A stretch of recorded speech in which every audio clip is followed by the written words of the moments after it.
I would just like to introduce a bit Dr. Philippe Mansel and say a few words about him. He is an internationally known scholar and writer. He's a specialist on the 19th century Anglo-French relations and the Ottoman Empire. I recently heard Dr. Mansel speak at the Villa Empin about Aleppo, and it was a fascinating talk. His most recent book, I believe it came out in 220. Yes. He will correct me if I'm wrong. 2019 in English and 2020 in French. Okay. The title is King of the World, The Life of Louis XIV. As you heard, Dr. Mansel is pro-European, and we really wish him well with regard to getting his Belgium passport. I would like you to give a warm welcome to Philippe Mansel, Dr. Mansel. Okay. Voilà. Thank you. Thank you very much, Karen. And I'm going to speak today about Versailles and the English from Louis XIV to Queen Victoria. And in fact, we've been sold a myth that England was always different from the continent, always insular, always turning its back. Nothing could be further from the truth. In fact, the Channel united just as much as it divided. It was very easy to cross.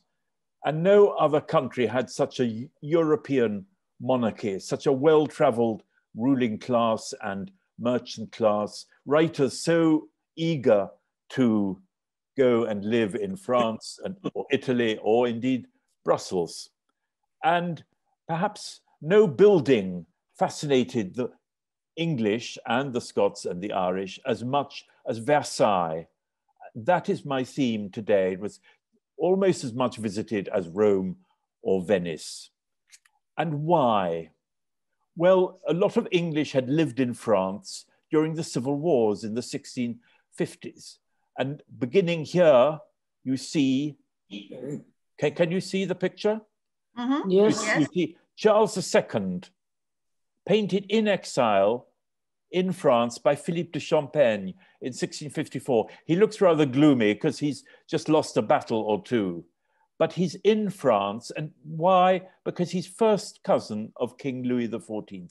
His mother, Henrietta Maria, was Louis XIV's aunt and daughter of Henri IV. And lots of royalists lived in Paris too, like John Evelyn, the diary writer, and many others. So the Stuarts and the Bourbons knew each other well. Here is Louis XIV in his glory as a handsome young king, 1662. He is just about to enter Dunkirk, which he's just bought from Charles II. There's very friendly relations between the two countries. And this is a picture of 1669 by Nocret, now at Versailles, where you see the French royal family, Louis XIV, his wife, his cousin, and so on. And guess who this is? This is Charles II's sister, Henriette Anne, Duchess d'Orléans, who had married Louis XIV's brother. Another relationship. Here is Louis XIV's brother, and here is Charles II's mother, Henrietta Maria, who lived in France. Christopher Wren was able to visit Paris because he traveled with Henrietta Maria, and her court was a center for English visitors. Here is the Duchess d'Orléans, Madame, the adored sister of Charles II, and Louis XIV used women as political agents. He was almost a feminist, and this lady, highly intelligent, she negotiated the secret Treaty of Dover of 1670 between France and England. In fact, they planned to attack the Netherlands in order to gobble up its share of global trade and prosperity. And here is Louis XIV as a young conqueror, as a Roman emperor, crowned by victory in front of the city of Maastricht, which he takes in 1673. And who is serving in his army but the equally handsome young Duke of Monmouth, the favorite and eldest illegitimate son of Charles II. There is an English contingent in the French army. They are allies. And Monmouth had also been the guest of honor at some of the early parties at Versailles with his aunt, the Duchess d'Orléans. And here is Charles II painted as Neptune. He's winning victories over the Dutch, or thought to be, as an ally of Louis XIV in 1674. So this alliance has many peaceful aspects, a constant flow of English artists and travelers to Paris and Versailles, and many French visitors to England. And here is one of the most famous of them, Louise de Keral, Duchess of Portsmouth, the favorite mistress of Charles II, who had been a maid of honor of the Duchess d'Orléans and was in fact an agent of Louis XIV in the heart of Whitehall. Her apartments in Whitehall Palace, very luxuriously furnished with the best French furniture, were the real center of government in England under Charles II. And she's gracefully holding up her dress to reveal the tabouret, or the stool, which only duchesses were allowed to sit on at the French court. If you've read Saint-Simon, he talks about it endlessly. And she, incidentally, is the only woman who in her own right is a duchess in two different countries, Duchess of Portsmouth in England by the grace of Charles II, Duchess d'Aubigny in France by the grace of Louis XIV. And her descendants are the Dukes of Richmond, whose house at Goodwood is really a center of French art. Here she is again, a picture at Goodwood. And here is her friend and colleague, Madame de Montespan, the mistress of Louis XIV, painted as a repentant Magdalene. I don't think she repented very much, or if she did, it was very late in her life. And here is another French mistress of Charles II, the Duchess de Mazarin, who lived in London, a picture now at the National Portrait Gallery. And after 1685, lots of French Protestants leave France, they come to London, and they bring with them the arts of Louis XIV and Versailles. This is Bowton House in Northamptonshire, seat of the Dukes of Buccleuch, which is full of French Huguenot objects and works of art. There it is again with a garden partly inspired by Versailles. It's called Le Grand Étang, and the builder of Bowton, Ralph Montague, had been Charles II's ambassador to Versailles. French furniture, French coffee pot, and a French teapot by Paul de Lamerie. And England is full of these objects, English museums like the V&A, and French pistols. Thanks to the flight of the French Protestants, London had the best pistol makers in Europe. And here is another piece of French art, a silver gilt toilet service, which was owned by the Dukes of Hamilton. The only one to survive from the reign of Louis XIV is in Scotland at the National Museum of Scotland, because all the ones of the French court had to be melted down to pay for Louis XIV's wars. And the arts, and I'm just to tell you how popular and fascinating Versailles was, I'd like to read something from January 1687, the London Gazette. It regularly publishes accounts of parties at Versailles, and it reveals that in the Strand, in the heart of London, there was, and I quote, a model or representation of the most magnificent and royal palace of Versailles, made in copper, gilt over with silver and gold, and of all the gardens and waterworks, 24 feet in length and 18 feet in breadth. So it's an enormous object on show all day, every day in the Strand. No other building in Europe had such publicity or such admiration. In fact, the English probably admired and visited Versailles more than Germans or Italians or Spaniards.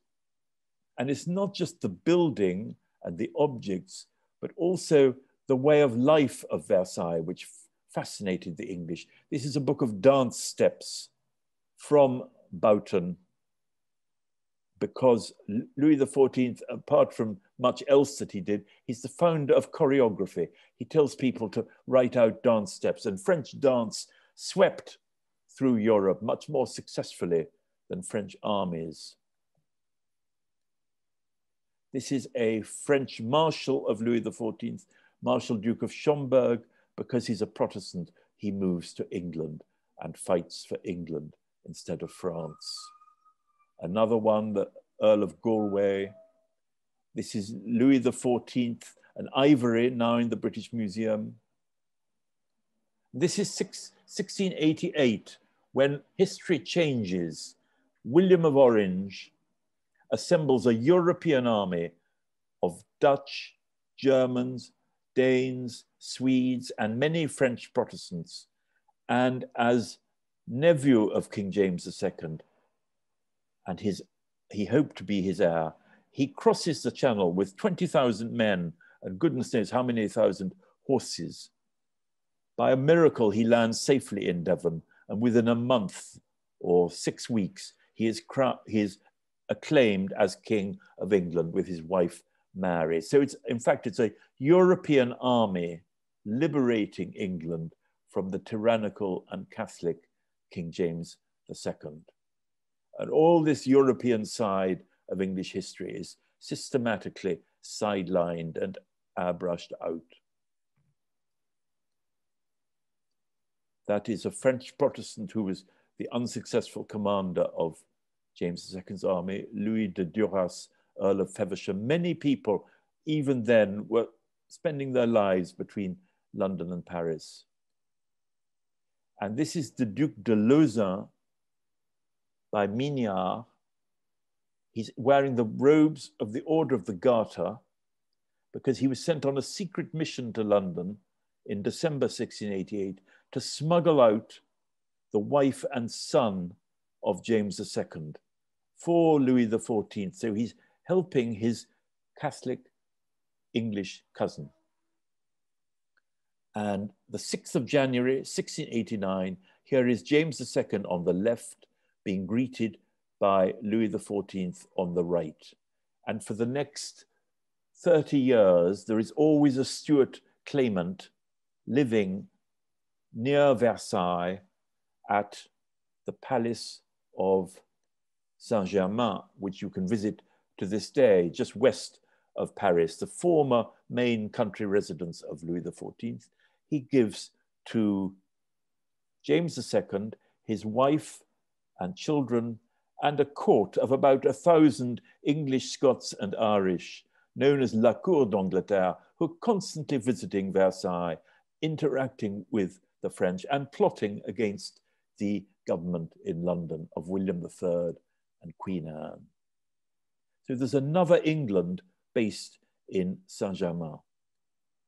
Here they are by Mignard, a painting in the Royal Collection, James II with his future, the Old Pretender on the left, Mary of Modena, constant guests of Louis XIV. They visited each other about 500 times in all. This is one of his courtiers, James Drummond, Earl of Melfort. His daughter, Lady Mary, painted by La Gillière, these English Jacobites. They look like French people when they're painted by French artists. This is Powys Castle on the borders of Wales, full of French portraits of the Herbert family, who were Jacobites living in Saint-Germain.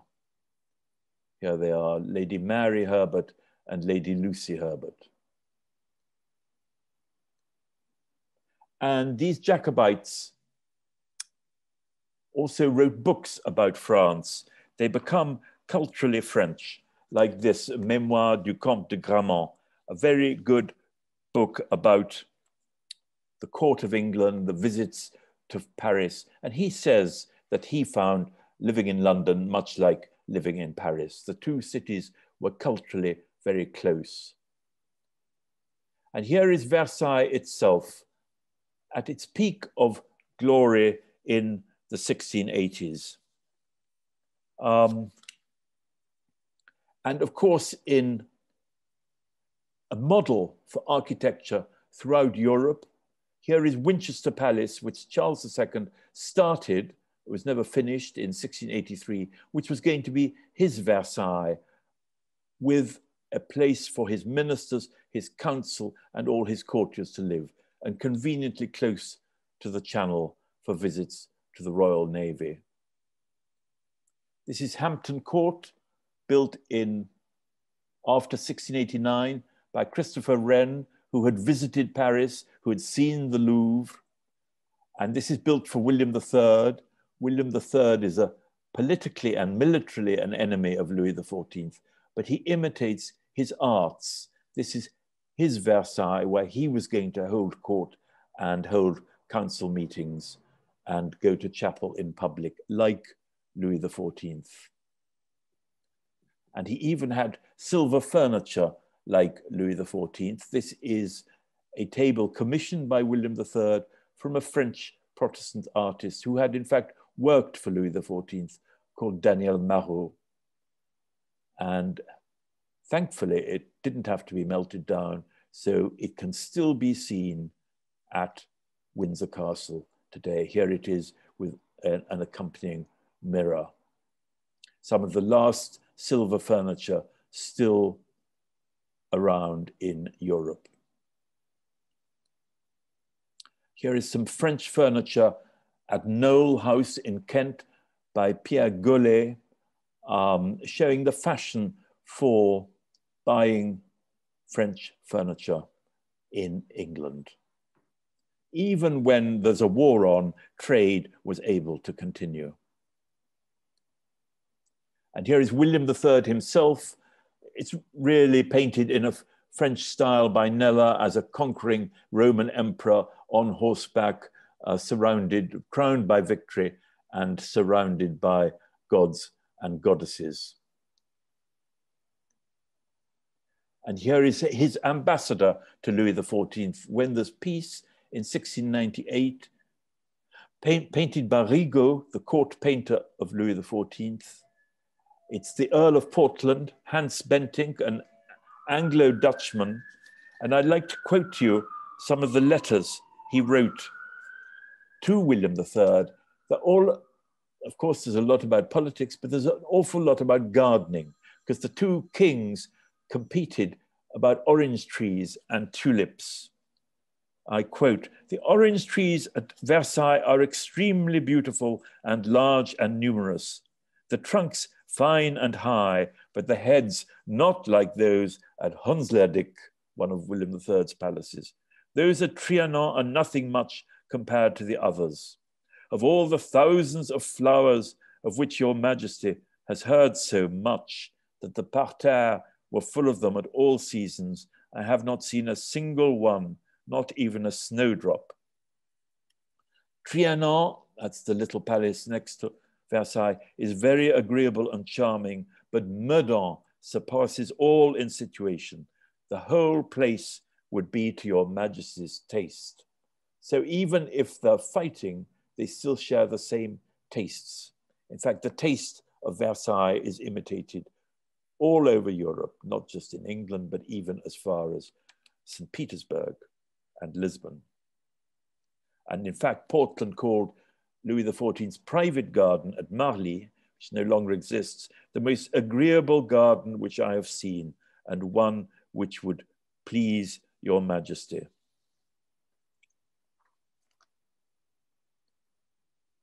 And here is William III, later painted by Thornhill on the ceiling of the painted hall at Greenwich Royal Hospital. It's slightly England's answer to the Galerie des Glaces of Louis XIV at Versailles. Here he is again, and that is the Hanoverian royal family arriving in England. 1701, peace stops. By the way, English visitors are visiting Versailles at this time. Lots of travel books written about Versailles. I'll quote from one by Dr. Martin Lister, who accompanied Lord Portland. He found Versailles very easy to visit, even the king's private apartments, if he wasn't in residence and you had a letter of recommendation. And he calls it the most beautiful palace in Europe. That side which fronts the garden surpasses all that can be imagined sumptuous. Its roof glittering with gold affords a glorious prospect. For statues, canals, grottos, fountains, waterworks, or what else may be thought delightful, the garden surpasses anything of the kind seen in Italy. And that is one of the purposes of Versailles. It's not to control the French nobility or anything like that. It's to be better than palaces and gardens in Italy, because the French then had a slight inferiority complex towards Rome, ancient and modern. And it's built as a tourist attraction to attract and impress visitors. And here, this is the tomb of James II. 1701, he dies in Saint-Germain.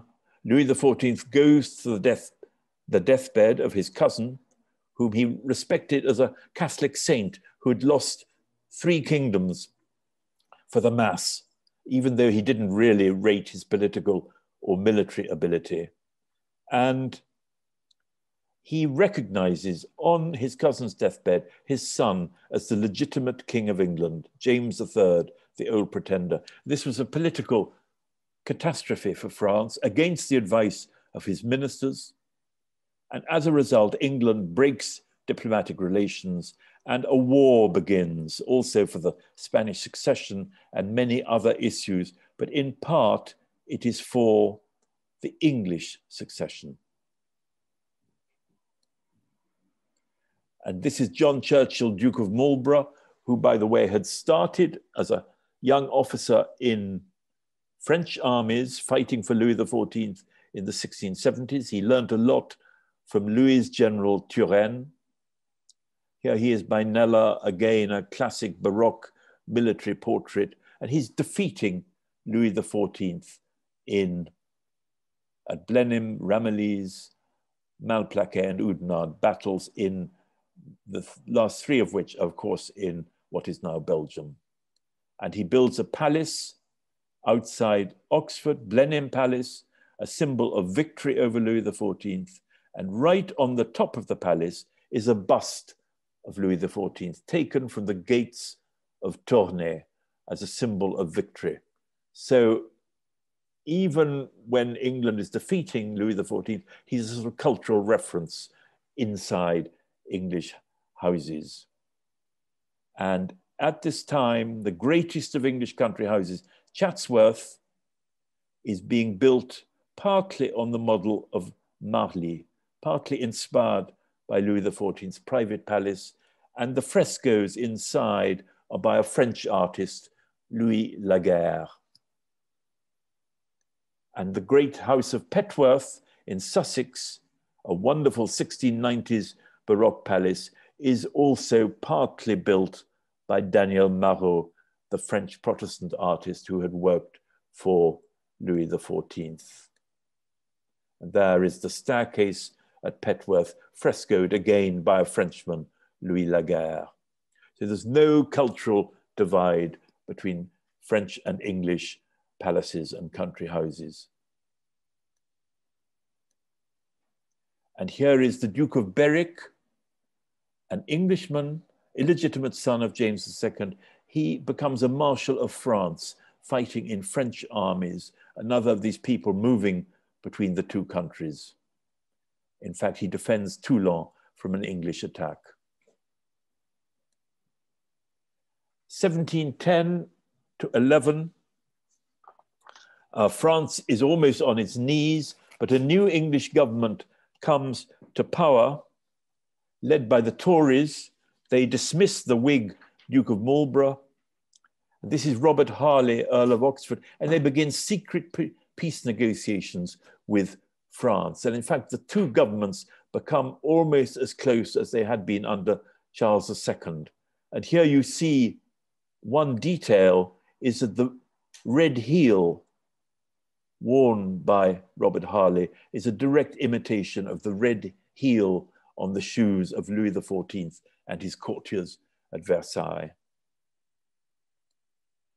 This is Bolingbroke, a chief artisan of peace, of whom it was said that he could speak French like a Frenchman and that at Versailles he wasn't like a stranger.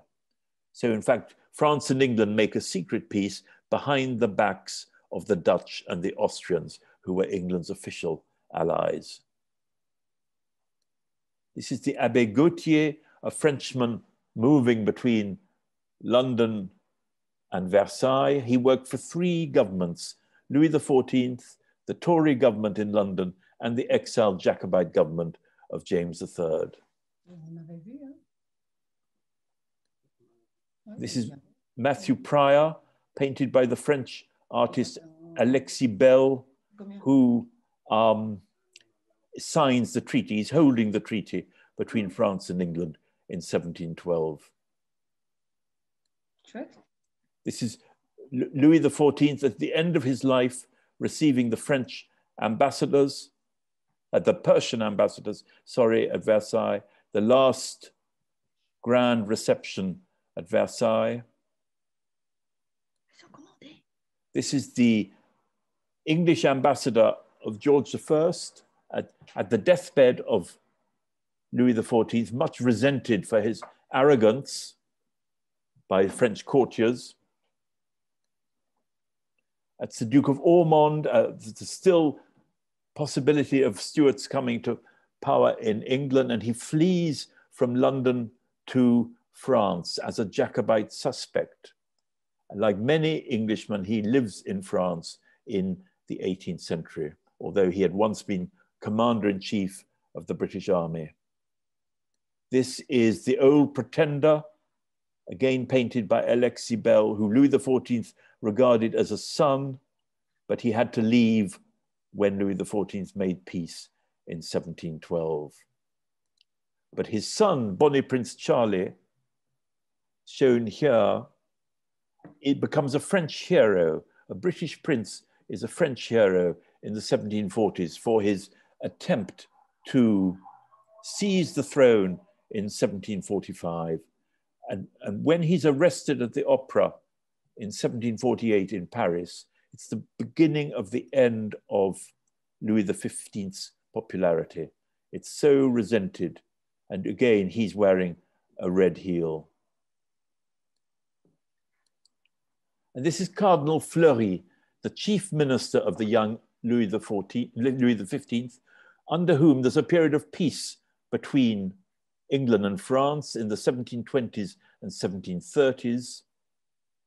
Walpole is a peaceful minister in England. Fleury encourages peace. And in fact, he gives Gobelin's tapestries to an English ambassador who is the Duke of Richmond, an illegitimate grandson of Charles II. And here you see the Gobelin's tapestries he gave at Goodwood House in Sussex. Sèvres porcelain, English nobles are ordering French luxury objects, Sèvres porcelain ordered by the Duke of Richmond. More tapestry rooms. This is in Osterley House outside London.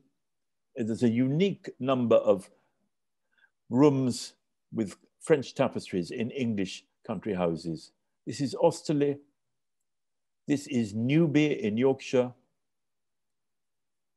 And this is Croom Court in Warwickshire. The tapestries are now hanging in the Metropolitan Museum in New York. Again, the English taste for French arts.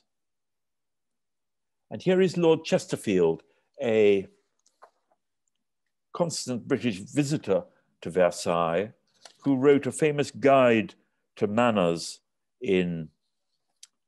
for his son, Lord Chesterfield's letters to his son. And one remark he makes, this is 1751, which could have applied to many other English visitors. Go and stay sometimes at Versailles for 3 or 4 days. Go to the King's and the Dauphin's levées, the moment when they're getting up formally in public. An hour at Versailles is now worth more to you than 3 hours in your closet with the best books that ever were written. Other courts must form you for your own.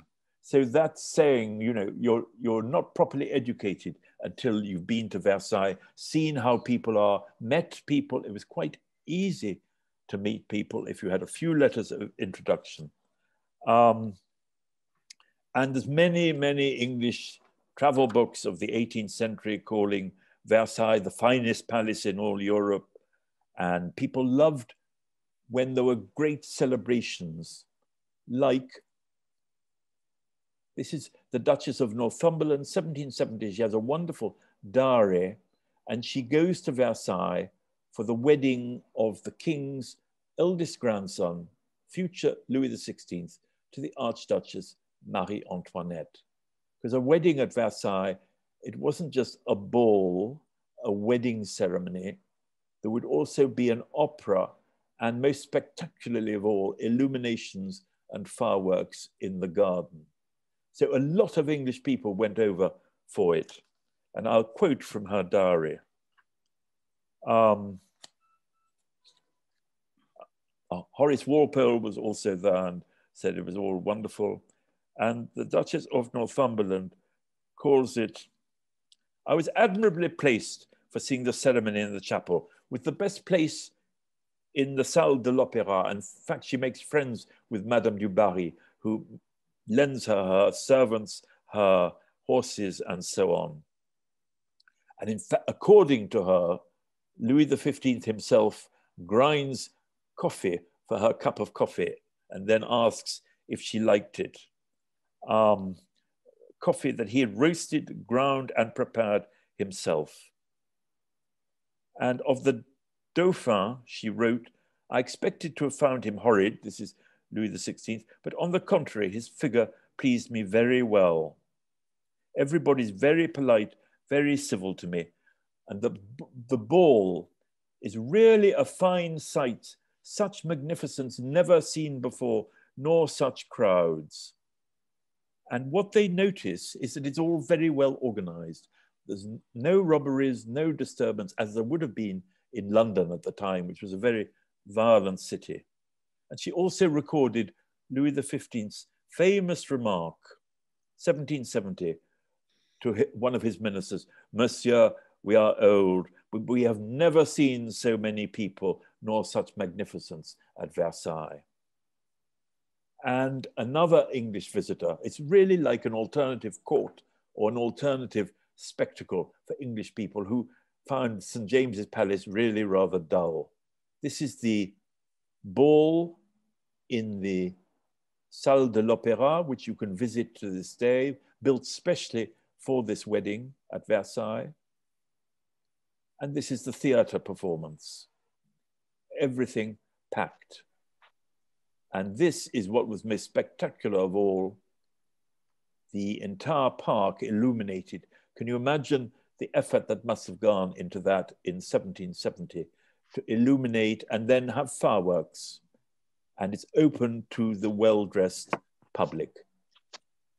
And Edmund Burke, a famous philosopher and politician who later really advocates counter-revolution in the Europe and England, he described seeing Marie Antoinette on her wedding day. Surely never lighted on this earth, which she hardly seemed to touch, a more delightful vision, glittering like the morning star, full of life and splendor and joy. And it's because of this, partly, that he becomes counter-revolutionary 20 years later. And Horace Walpole, who's normally a malicious letter writer, he says it almost exactly the same thing. It was impossible to see anything but Marie Antoinette. All the graces and the goddesses are like street walkers in comparison to her.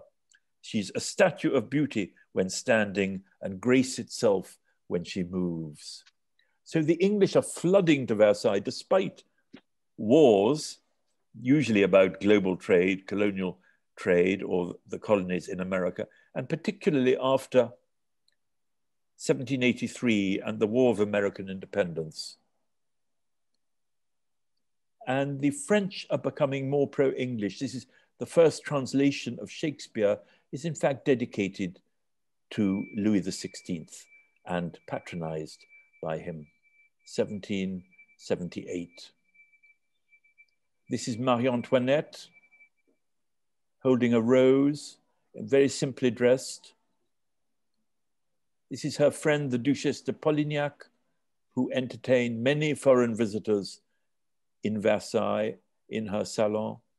And this is their mutual friend, Georgiana, Duchess of Devonshire, the famous Duchess of Devonshire. You see she's dressed similarly, very simply, and holding a rose by Gainsborough, a picture at Chatsworth. And I think maybe they'd agreed to be painted, these three friends, in a similar style and similar dress. But more research needs to be done about this. And she and her great friend, Lady Elizabeth Foster, knew Versailles from the inside. And they wrote down things that not many people did, i.e. Lady Elizabeth Foster writes in her diary that Count Fersen, the Swedish officer, was the intimate friend and lover of the Queen. This is the Duke of Orleans, the cousin of Louis XVI, painted by Reynolds for the future George IV. He's spending a lot of time in London. The two ruling classes are becoming much closer. This is a picture of his daughter, her governess, Madame de Genlis, and Pamela, known as La Belle Pamela, who's an English orphan brought up with this French princess in order to teach her perfect English. And this is Calonne, a minister of Louis XVI, who moves to London as early as 1787, bringing his picture collection with him. I think that shows that he knew, even before the revolution, that things were going very, very badly, mainly due to the financial deficit of the French government. And I just want to quote some diaries. There are more and more English diaries. And by the way, the diaries by factory owners or merchants are just as admiring as those by noblemen and noblewomen. And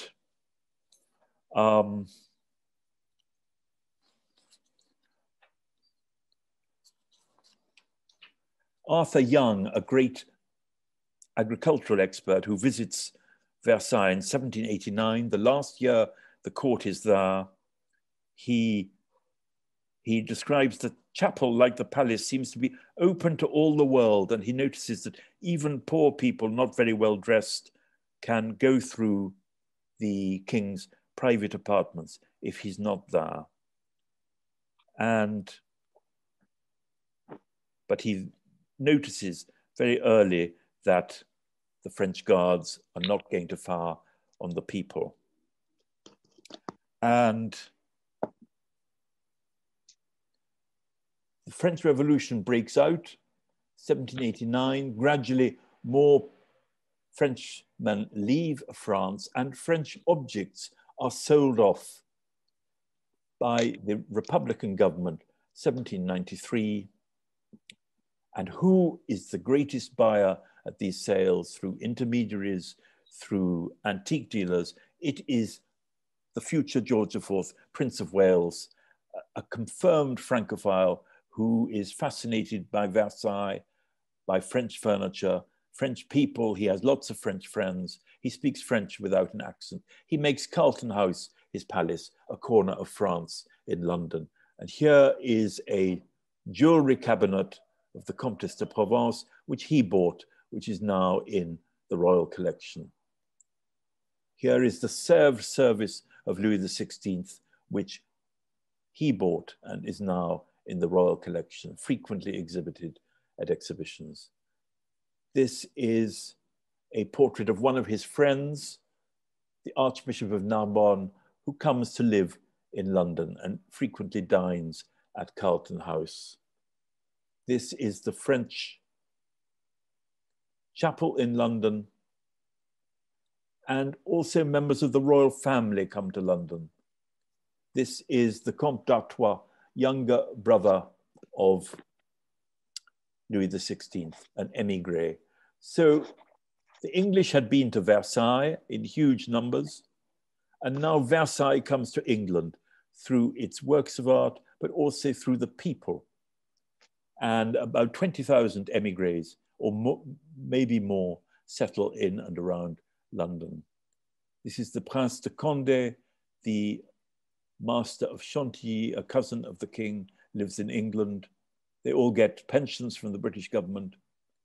This is the future Louis XVIII, who escapes from Paris, and I quote, dressed as an Englishman. That means very simply shown here. Here he is living at Hartwell outside Aylesbury, which you can visit to this day. It's a hotel with a court of about 150 people.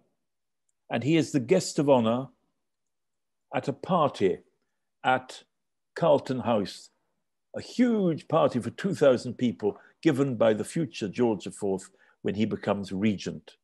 And here you see the interior, and it's full of French objects, French furniture. There's even fleur-de-lis on the carpets and on the curtains.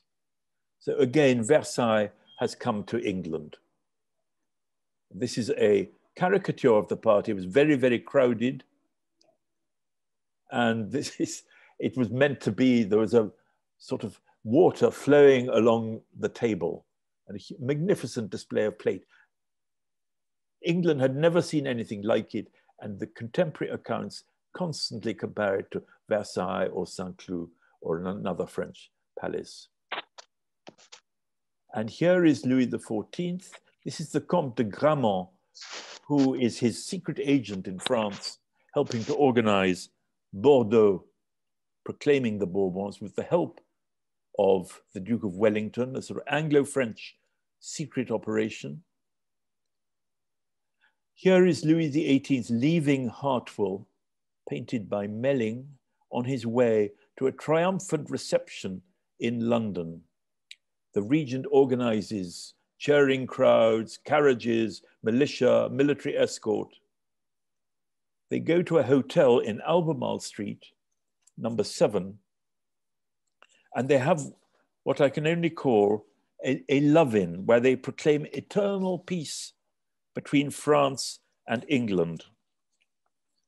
And they give speeches which must have been prepared. Louis XVIII expresses gratitude and delight and admiration for Britain. May its greatness and happiness be eternal. The regent tells Louis XVIII, the triumph and joy with which your majesty will be received in your own capital can scarcely exceed the joy and satisfaction with which your majesty's restoration has been received in the capital of the whole British Empire. And there's a round of parties. They exchange orders. Here is Louis XVIII saying goodbye to the regent, painted by Edmund Burke at Dover. Here it is again, a rather grand version. And a flood of English people come to Paris. Here's some English officers leaving a restaurant. And it was in fact said, London now is out of Paris. London now is out of town. Who can bear to linger there when all the world's in Paris? And really all through the 19th century, there were at least 50,000 English people living in Paris at any one time with their own newspapers, bookshops, often marrying French people. And again, for the second time, Versailles conquers England artistically. Here is a set of Sèvres bought by the Dukes of Buccleuch from Paris. Here is a cabinet once owned by Louis XIV. You can see his bust, his monogram, bought at this time in the 1820s by the Duke of Northumberland, now at Alnwick Castle. Here you see the Elizabeth Saloon with panels from Paris, erected in Belvoir Castle in Rutland by the Dukes of Rutland. So French and particularly Versailles taste was seen as the epitome of luxury, elegance, and grandeur. And in Windsor Castle, George IV, he's not only pro-French politically, but he's also pro-French artistically. He brings panels and gobelins from Paris for this grand reception room at Windsor Castle. And these semi-state rooms at Windsor Castle, decorated by a French furniture maker called Nicolas Morel. And even the Duke of Wellington, who had fought Napoleon, but had been a very clever and wise politician and ambassador in Paris after 1814, he makes this gallery, the Waterloo Gallery in Apsley House, which you can visit when things open again. He makes it rather French in style with French gilding. And then the greatest of all collection of French objects in London in the 19th century is the Wallace collection. Here is this wonderful portrait of Louis XIV and his descendants, now in the Wallace collection, bought by the Marquesses of Hertford. More French furniture of Louis XIV in the Wallace collection. A tapestry showing Louis XIV, now in the Victoria and Albert Museum. A Blenheim Palace becomes French inside in the 19th century. You see, with more carving and tapestries. And politically, the two countries become closer. Together they help, they work as a team. Really, the Entente Cordiale starts now. They help establish Belgium after 1831 in cooperation. France and England fighting the King of the Netherlands. They help together to establish Greece. They work together in the peninsula. And this is a party in the grand reception room, this French style room, given by Queen Victoria for the visit of Louis Philippe in 1843. Here he is visiting the Queen, and this is the Prince of Wales, the future Edward VII, the man who reconfirmed the Entente Cordiale in 1903. And finally, this friendship goes on under the Second Empire. Together, France and England fight Russia in the Crimean War. Queen Victoria visits Napoleon III, they become friends, and Napoleon III gives a state ball in her honor in the Galerie des Glaces of Louis XIV in Versailles. Here you see Napoleon III's cousin, Princess Mathilde, dancing with Prince Albert. He looks rather timid. Queen Victoria, Eugénie, and Napoleon III, and Queen Victoria's daughter. And I'd just like to conclude with her wonderful diary, always vivid, where she talks about furniture as well as people. She describes, so she's like George IV, it's aesthetic as well as political friendship and admiration. She called the furniture a Trianon, pendants to things we have at Windsor in China and in meubles of the time of Louis XIV and Louis XVI. And when she gets to Versailles itself, she calls it a magnificent palace of the greatest historic interest. The sight, this is the supper and the ball, the sight was truly magnificent. The boxes were full of spectators, one of the finest and most magnificent sights we have ever witnessed. And after this never to be forgotten week, here is a procession through the Galerie des Glaces, the Queen of England and the Emperor of the French together as friends. And here is the supper in the theatre where we've seen the wedding celebrations of Louis XVI. And she concludes, expressing hopes which have often been shared between France and England. The union of the two countries and of the two sovereigns is of the greatest importance. May this happy union ever continue for the benefit of the world. And let us hope this union recovers as soon as possible. Thank you very much. Thank you.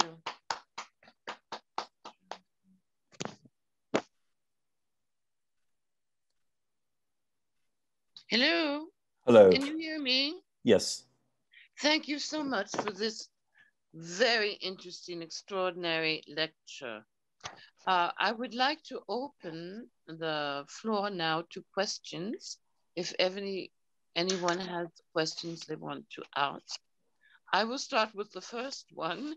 Carlton House interests me. Yes. Is one able to visit? No, it was rather strangely, it was pulled down by George IV himself. I think it was always rather flimsy architecture. He's one of those monarchs who just says, I want a room, and it's run up, not on proper foundations. It was pulled down in the 1820s, and Carlton House Terrace, which lines the Mall, was built in its place. But the contents, the fireplaces, the gilding, the woodwork was saved, and some of it is in Buckingham Palace and some of it is in Windsor Castle. Okay, thank you. Any other questions? Yes, Jacqueline? I wanted, I was so surprised what you said about all this exchange between England and France. And that time they seemed to go and back and forth very easily. How did they travel? Yes. How did they travel? There was a regular boat service between Dover and Calais. We've forgotten that. I took it myself, and it was very efficient because they were the only two big, real, grand royal cities in Europe. Of course, they needed each other, just commercially as well as culturally and socially. And it took about 2 days in all from London to Paris. So not very long by the standards of the 18th century. Very efficient carriages and inns and so on. Sometimes at one point in the 1840s, they even went by boat down the Seine and up the Thames to London. Oh. Wow. Other questions? Yes, Susan? Do you know anything about the Hôpital Français, which used to exist in London? No, that's a very good question. I will try to find out. I know there are charities. Yeah. And they're still being run. In fact, the Comte d'Orsay helped set them up. I think they probably still exist or have been changed. There's so many French people in London now. They have more schools, more businesses, and they're staying, thank goodness. But I think some of them are so many are so prosperous that they need the charities less. Yes, yes. I think. Yeah. Thank you. Yes, other questions? Monique, can you hear me? Yes. It's Pat. I just wanted to tell Dr. Mansel that I'm English, and I was amazed when I first read a book called My Heart is My Own, The Life of Mary, Queen of Scots by John Guy, or John Guy. And I, as an English person, I never realized how closely that England and France were you know, connected both socially and politically.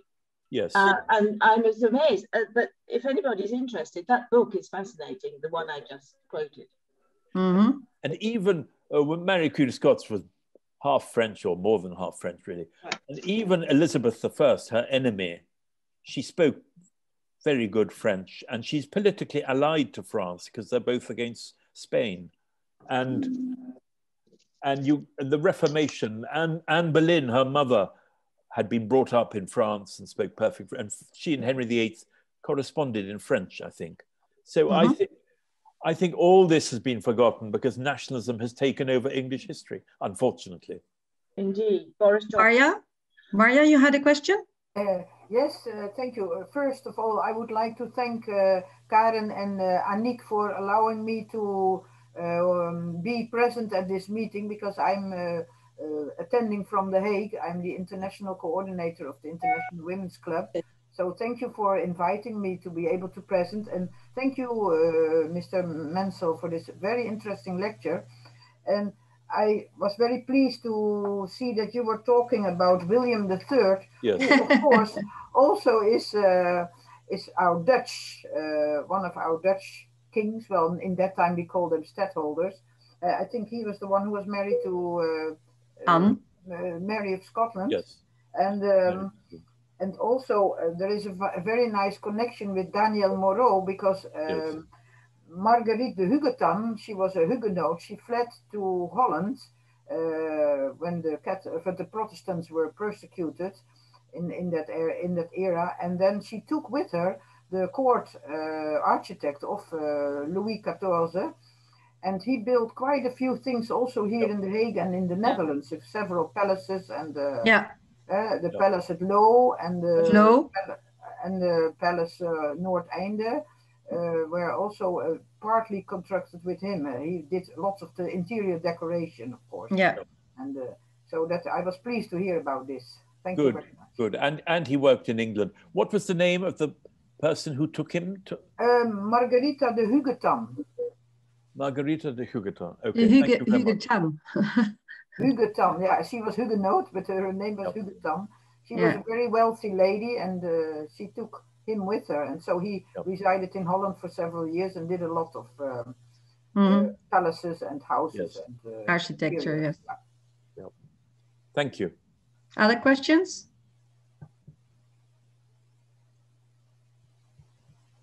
I have a question, if you can hear me. Yes. It is about Apsley House. Yes. Where is it located? Yes, that is on Hyde Park Corner. Okay. It's open to the public. It's packed with things, Spanish things. In fact, it is a symbol of England's European past, because the Duke of Wellington had every honor from every European monarch, because he had helped Europe defeat Napoleon, and he led a European army at Waterloo. It wasn't just a British army, it was Dutch and German as well. And he thought in European terms. He lived in Paris, and you'll see it when you go round, really wonderful china and pictures and tapestries and so on. So it is then open to the public? Yes, Hyde Park Corner. Hyde Park Corner. When did this, when in English history did one start masking the role that England played so close with France? At what point in time did that start? I wish I knew, really, but in my opinion, it's all taken for granted up to the First World War. The First World War is such a shock because England had a major war since 1814, and it wasn't used to vast conscript armies. It was less of a shock to France and Germany, which had had them before. It's such a shock that it begins a revulsion from the continent. This is confirmed by the Second World War, obviously. And then there is this moment when they feel, oh, well, we're better off out of it. But this is temporary. And in fact, the Conservative governments then were always pro starting the EU, Eden and Macmillan and people. And from 1959 until 2016, the official policy of the Conservative Party was to be a member of the EU. That is often forgotten. So it went on. It's just, in my opinion, these nationalist writers and politicians, many of whom are partly dependent on the media empire of Rupert Murdoch, who is anti-EU, and then other personalities who were anti-EU by the chance of circumstances, like Mrs. Thatcher, Boris Johnson, and Farage. If they had been different, maybe everything would have been different, because half of England voted to stay in. It's true. Yeah. And the other reason is because there was exchange control for the English after 1945, longer than for other European nations. They traveled less. And because English is so dominant, fewer English historians know French or German or Dutch or Spanish or whatever. So we're being more and more in a cocoon of Anglophony, which will of course weaken England in the long term. Yeah. And I don't, give us some ideas. What should we do about it? I don't know. But in practice, with their feet, more English, lots of English people, hundreds of thousands live in France or Spain or Italy or Germany or Berlin, Vienna, Greece. Please remember to send us the information about the lecture you are to give. You mentioned it at the beginning of the meeting. You'll be speaking in terms of England and Europe, I believe, pro-Europe. In England's European heritage, how European England was, the diplomacy, the monarchy, the ruling class, the commercial class, and the literature. So many writers living in France or Italy. Also, a reminder to Pat, who spoke about a very interesting novel, if she would share that information with us. Can you put it on the chat? Yes, can you put it on the chat? If I can figure out the chat. And here we go. Chat. I mean, just one means of measuring it is there are Church of England churches all over Europe and graveyards also, with very interesting stories if you go on the net. St. Petersburg, Lisbon, Bucharest, Brussels, of course. Yes, Susan. I was just going to say a bishop, I can't remember which one, told me that the Church of England owns a lot of land in Brussels, but maybe Philip knows more about that. That's something I could look up. Yes, do, and please tell me. I would love if there's a history of the English church in Brussels. Oh wow! Yeah. I think Charlotte Bronte went to it. I think. Yes, she did. She did. Yeah. And I think I think people have got eyes on these properties in different cities. Yeah. You always see these strange English Gothic structures in the middle of Athens or Istanbul. Oh, the message went down too slowly. I couldn't write it down. It stays. It stays. So you put it on. It stays. It's is my own, of course, not if my own. Is my own, yes. And Dr. Mansel, if you need advice upon becoming a Belgian citizen, I know all about it. Okay. And she doesn't even ask money for it. Exactly. Okay, I will write to the organizers with please forward. Thank you very much. Thank you very, very much. I have one more question. You were showing the castle of Saint-Germain. Yes. That many British monarchs resided there. Did William III also reside there for a while? No, that was his enemies, his father-in-law and uncle James II, okay. and James II's wife Mary of Modena, and their son, who Jacobites called James III. Mm-hmm.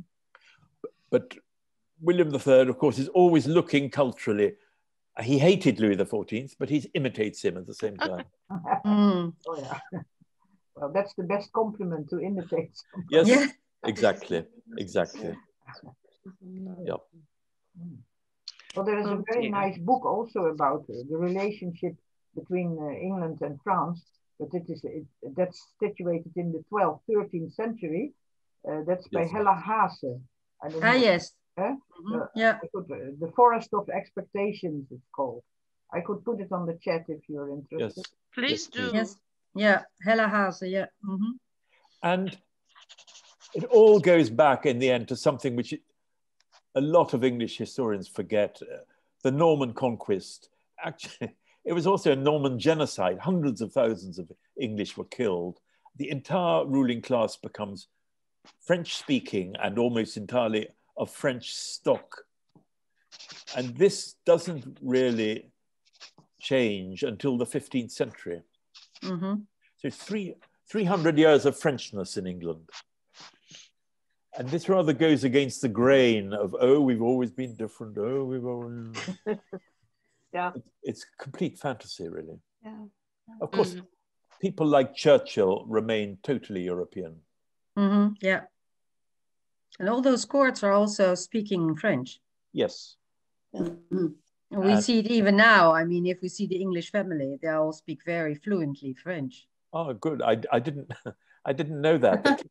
Well, they do, yes. Prince Charles, the Queen, Prince Philip, they all were their French is very, very good.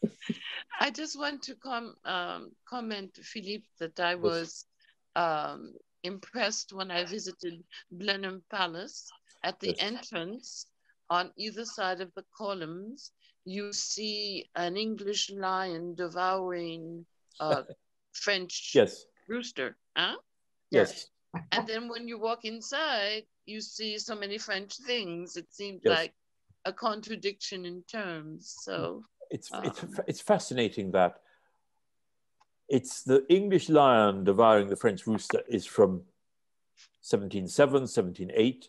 All the French things, in fact, they come much later when an American billionaires marries a Duke of Marlborough in 1890, and the Americans loved French things, and she brings it as part of the loot. But I think Marlborough also had some French things, the first Marlborough, and when he went to live in, where did he live? I think he lived in Germany, or when the Tories came to power in 1712. And he even planned another European invasion of England. He was so angry that the Tories had come to power in England. So even he is much more European than people think. It's very interesting. Have we any other questions? I have a question. You hear me? Yes. Yes. You talked about the Huguenots. Which king said Paris vaut bien une messe? Ça, c'est Henri IV. Henri IV. Okay, thank you. The grandfather of Louis XIV. And Louis XIV was brought up to respect tolerance for the Huguenots, but he switched in the 1670s. He was brought up. Louis XIV, he was born in Saint-Germain, in this castle. Yes, that's true, yes. Yeah, I lived not far from that when I lived in Paris. So Thank you. Thank you. Is Christine Bell there? I'm still here, yes. And yes. Thank you very much for the invitation. I just wanted to introduce you to everyone. Yes. Christine, you are from Berlin? Yes. Yes. Thank you for being here. I'd like to introduce you to Ingeborg, who is organizing a trip to Berlin in September. Oh, well, we hope that we'll be out of lockdown by then. I hope so. We do too. Any other questions going back to this extraordinary conference? I learned so much. Thank you. And I would like to give a big hand of applause to Dr. Philippe Mansel. Thank you very much. Thank you. Thank you. Thank you. Truly enjoyed it.